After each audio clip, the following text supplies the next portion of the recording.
Tout le monde sait que le pétrole est vital pour la Russie. Le pétrole est l'un des produits les plus importants de la Russie, représentant entre 30 et 50% du budget fédéral du pays chaque année. Le pétrole brut et les produits raffinés permettent à Vladimir Poutine de générer des milliards de dollars de ventes, lui fournissant ainsi les fonds nécessaires pour alimenter sa machine de guerre. Le pétrole raffiné de la Russie brûle, mettant en jeu l'avenir de l'invasion de l'Ukraine par Poutine.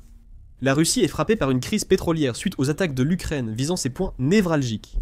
Si Poutine n'arrive pas à arrêter l'Ukraine, sa guerre pourrait se terminer bien avant que la Russie ne manque de ressources militaires. Le grand problème de Poutine est simple. L'Ukraine continue de frapper les raffineries de pétrole russes, les mettant hors service pendant des semaines, voire des mois, tout en détruisant les stocks de produits pétroliers raffinés. Pour comprendre pourquoi cela est important, il faut connaître la différence entre le pétrole brut et le pétrole raffiné. Le brut, c'est essentiellement du pétrole à l'état naturel. Une fois extrait du sol, il était brut et inutilisable jusqu'à ce qu'il soit transformé en un produit spécifique. C'est le raffinage qui permet d'obtenir ce produit. Selon l'Agence d'information sur l'énergie, une huile raffinée est un produit pétrolier issu du pétrole brut. Essence, diesel, carburant d'aviation. Ce sont des exemples de produits pétroliers raffinés. Et si vous ne l'aviez pas encore deviné, tous sont essentiels pour l'armée, les entreprises et la population russe. Les frappes contre les raffineries réduisent la capacité de la Russie à transformer son pétrole brut en produits utilisables ou vendables. Et l'Ukraine a mené un nombre important de ces frappes en 2025.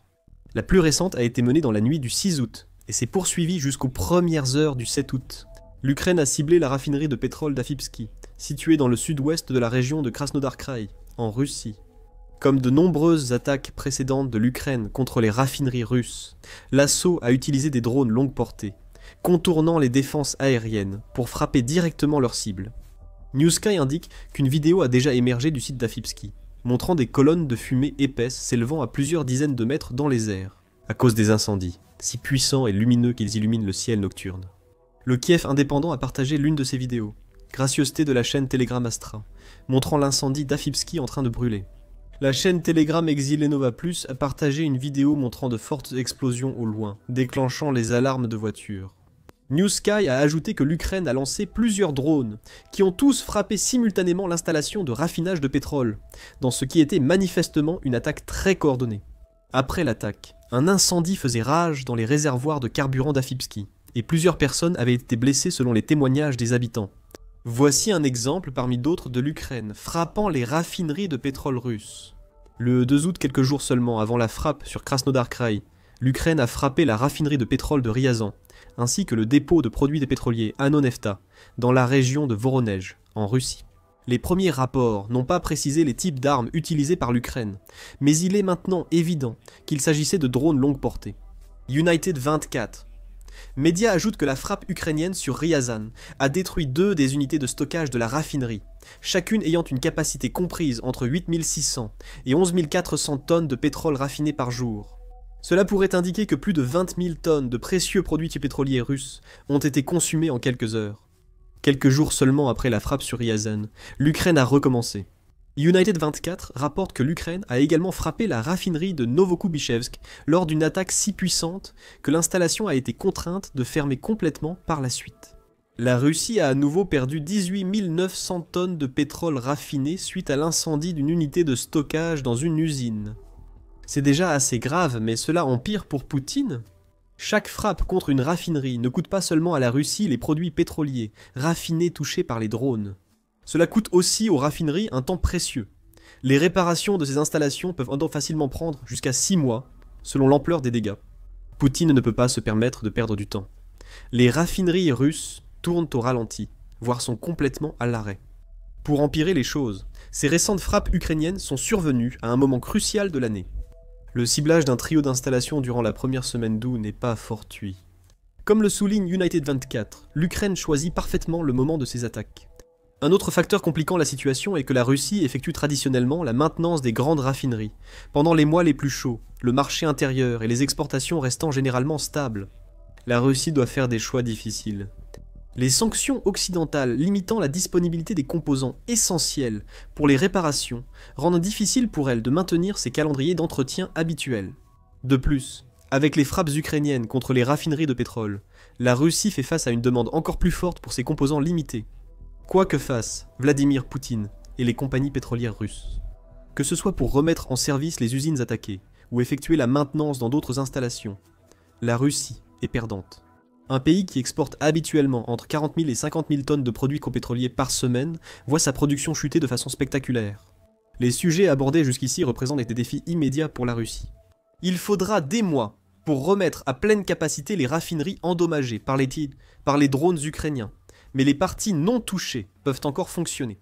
La perte immédiate de dizaines de milliers de tonnes de carburant raffiné est également problématique à court terme. Néanmoins, les vrais problèmes sont à plus long terme. L'Ukraine mène une campagne coordonnée visant à détruire progressivement le raffinage du pétrole russe, en frappant une raffinerie à la fois. Et parce que l'Ukraine maintient cette stratégie depuis déjà plus d'1 an, la Russie se retrouve maintenant face à l'abîme d'une crise pétrolière dont elle pourrait ne pas se remettre. De nombreux signes indiquent que cette crise se profile et aura un impact durable sur la Russie. Le prix du marché des produits pétroliers raffinés atteint des niveaux records sans précédent. Selon United 24, la destruction systématique par l'Ukraine de la capacité de raffinage du pétrole russe a conduit le prix du marché pour une tonne d'essence automobile, 95 en Russie, à atteindre un niveau record. C'est juste en dessous de 1 000 $.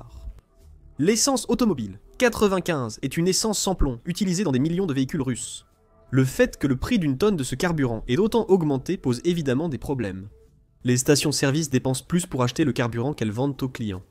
Ce ne sont pas les stations-service qui absorbent ces coûts, mais les automobilistes qui font le plein d'essence. Les consommateurs russes ont déjà du mal à s'en sortir. L'économie de leur pays est au bord de la récession, rapporte l'Institut Peterson pour l'économie internationale. Le ralentissement de la croissance économique en Russie à environ 14% au premier trimestre 2025 contre 45% sur la même période en 2024 représente en réalité une contraction de 6%. Ajoutez à cela une inflation qui tourne autour de 10% par mois depuis le début de 2025 et un taux d'intérêt de base de 18%. Et vous avez tous les ingrédients d'une crise du coût de la vie pour les Russes au quotidien. Les prix de l'essence qui s'envolent à cause des attaques contre les raffineries, c'est ainsi que l'Ukraine ramène la guerre de Poutine auprès des Russes. Si cela persiste, cela pourrait susciter un mécontentement que Poutine ne pourra peut-être pas maîtriser. Il ne semble pas que le prix du carburant va redescendre de sitôt non plus. L'Ukraine peut constater les effets de ces frappes. 3 attaques contre des raffineries en 1 semaine révèlent que l'Ukraine mise beaucoup sur cette tactique. Cela laisse présager de nouvelles attaques de drones contre les raffineries russes dans un futur proche. Cela mènera à plus de destruction de stocks, de fermeture d'usines et de prix plus élevés à la pompe pour le consommateur russe. La Russie tente évidemment de persuader le public que ces augmentations de prix ne sont pas liées à l'Ukraine. Les attaques s'intensifient à l'approche de la saison des récoltes, selon Unité de 24. La Russie avance cet argument, qui n'est pas dénué de logique. La récolte requiert des tracteurs et des machines qui consomment tous du carburant. La Russie affirme que la demande a augmenté. Jusqu'à la fin de la récolte, les gens devront accepter des prix plus élevés. Tout cela semble logique, jusqu'à ce que vous vous en rendiez compte. En Russie, les prix du carburant ont augmenté de 4% ces 2 derniers mois, avant même le début de la saison des récoltes. Poutine tente de rejeter la faute d'un problème de carburant persistant en Russie sur quelque chose qui vient tout juste de débuter. Oilprice.com apporte un peu plus de contexte.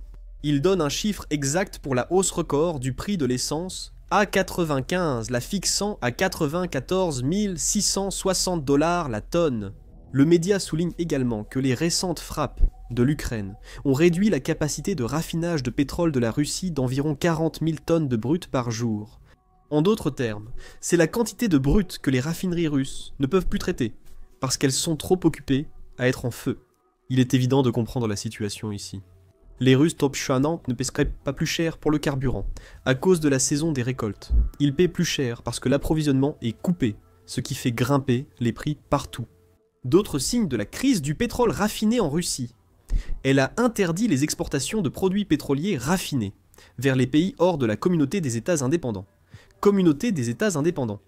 D'après l'initiative contre la menace nucléaire, la Communauté des États indépendants est une association qui assure la libre circulation des biens et services, surtout entre les anciens pays du bloc soviétique. Dès 2025, la Communauté des États indépendants compte 9 États membres de plein droit: l'Arménie, l'Azerbaïdjan, la Biélorussie, le Kazakhstan, le Kirghizistan, la Moldavie, la Russie, le Tadjikistan et l'Ouzbékistan. La Russie, membre de la Communauté des États indépendants, implique que Poutine a ordonné que son pétrole Les raffineries ne peuvent désormais vendre leurs produits qu'à 10 pays, sur une base de clients potentiels de plusieurs dizaines. Pour enfoncer le clou, United 24 déclare: les régulateurs russes disent aux compagnies pétrolières du pays qu'elles ne peuvent plus vendre autant de leurs produits pétroliers à d'autres pays qu'auparavant. Au moins 17% de leur production doit désormais être consacrée au marché intérieur russe, contre 15% auparavant. C'est une tentative transparente et désespérée de Vladimir Poutine pour conserver plus de pétrole russe dans le pays, alors que la Russie perd ses précieux produits raffinés. Le seul avantage pour les compagnies pétrolières russes est que l'interdiction hors communauté des États indépendants sera sûrement provisoire. Selon le Moscow Times du 24 juillet, le durcissement des exportations de produits des pétroliers raffinés ne devrait durer que 2 mois. Une source anonyme a déclaré aux médias: tout a été décidé avec une interdiction, mais maintenant c'est pour août et septembre. Attendez. Ces 2 mots suggèrent que l'interdiction d'exportation de 2 mois pourrait ne pas être définitive. La Russie a mis en place une solution qu'elle considère comme temporaire, mais elle utilise aussi un langage suggérant qu'elle se prépare à d'autres attaques contre ses capacités de raffinage. On pourrait même interpréter ces 2 mots comme un signe que Poutine a peur de ce que fait l'Ukraine. Il tente de persuader son peuple que les difficultés pétrolières actuelles ne sont que passagères. Mais il sait aussi que les frappes efficaces de l'Ukraine contre les raffineries vont continuer si elles maintiennent leur efficacité actuelle. Les interdictions d'exportation pourraient devoir durer beaucoup plus longtemps que ce que la Russie souhaite, ou, plus précisément, plus longtemps que ce que les compagnies pétrolières russes souhaitent. Selon United 24, Vladimir Poutine était confronté à un problème, car les entreprises pétrolières russes tirent plus de profit des produits pétroliers raffinés exportés que du pétrole vendu localement. Vladimir Poutine voudrait peut-être attribuer ce qui se passe aux récoltes et à une inflation des prix injuste. Mais la réalité, c'est que c'est la décision du dirigeant russe d'envahir l'Ukraine qui a provoqué tout cela. Les sanctions contre les raffineries russes et la vente de son pétrole, ainsi que les frappes sur ces raffineries, sont toutes dues à l'invasion. Il faut se demander combien de temps les entreprises pétrolières russes accepteront de gagner moins d'argent à cause des actions de Poutine. La seule consolation pour ces entreprises est que ce n'est pas la première fois que la Russie impose des restrictions à l'exportation. Cela s'est déjà produit auparavant, et les ordres ont toujours été temporaires. Cependant, cela ne réconforte guère les propriétaires de sociétés pétrolières qui veulent empocher un maximum de roubles. En plus des problèmes monétaires frustrant clients et entreprises russes, un autre problème devrait inquiéter Poutine: l'impact des frappes ukrainiennes sur les raffineries sur l'environnement. Newsky a souligné cela dans un article du 7 août sur la frappe contre la raffinerie de Krasnodar Krai que nous avons mentionné plus tôt. Les conséquences environnementales sont désastreuses: émissions de carbone, substances cancérigènes, risque de pollution des rivières et des sols. Poutine a une relation intéressante avec les enjeux climatiques. Selon The Moscow Times en juillet 2021, le dirigeant russe était auparavant sceptique sur l'impact environnemental des combustibles fossiles. Cependant, il a fini par accepter à contre-cœur que les ressources lucratives de la Russie ont aussi un impact sur le climat. Alors qu'il plaisantait autrefois sur les bienfaits potentiels du réchauffement climatique pour un pays froid comme la Russie, son point de vue avait évolué au point où il affirmait que nous devions minimiser l'impact que nous avons. Cela dit, le monde soutient que l'acceptation du changement climatique par Vladimir Poutine comme un problème ne signifie pas vraiment qu'il se soucie de faire quoi que ce soit à ce sujet. Se préoccuper de cela nuirait à la Russie, vu sa forte dépendance aux énergies fossiles. De plus, on ne lance pas une guerre terrestre d'usure qui fait un usage intensif de véhicules et d'avions, si l'on se soucie un tant soit peu du climat. Poutine pourrait donc ne pas se préoccuper de ce problème spécifique. Il se peut aussi qu'il ne se soucie pas du fait qu'en 2022, la Russie avait le 5e taux de cancer le plus élevé au monde, avec 635 560 cas, selon World Population Review. Les frappes sur les raffineries de pétrole entraînent le rejet de substances cancérigènes dans l'air, ce qui est préoccupant. Mais contrairement au changement climatique et au cancer, leurs conséquences à long terme sur le peuple russe ont un réel impact sur l'effort de guerre de Poutine. Les conséquences de la combustion de dizaines de milliers de tonnes de pétrole raffiné tous les quelques jours ne seront connues que dans des années, mais elles ne peuvent pas être bonnes. Enfin, il faut considérer les avantages pour l'Ukraine de cette campagne contre les raffineries russes, bien que ces attaques ne soient pas nouvelles. En janvier, RBC Ukraine a rapporté que l'Ukraine avait lancé 81 frappes contre les raffineries et les bases de carburant russes. En 2024, ce qui revient à une frappe environ tous les 4 jours et demi. Les problèmes économiques causés par ce type de frappe ont toujours été une motivation majeure pour l'Ukraine. Mais il existe d'autres raisons pour lesquelles elle souhaite cibler le pétrole russe, dont une que nous avons déjà mentionnée. Chaque frappe contre une raffinerie de pétrole russe, et chaque frappe en profondeur en Russie, quelle que soit la cible, a un impact sur la population russe. Même si ces frappes ne perturbent pas leur vie quotidienne, ils voient que la Russie n'est pas à l'abri d'être attaquée.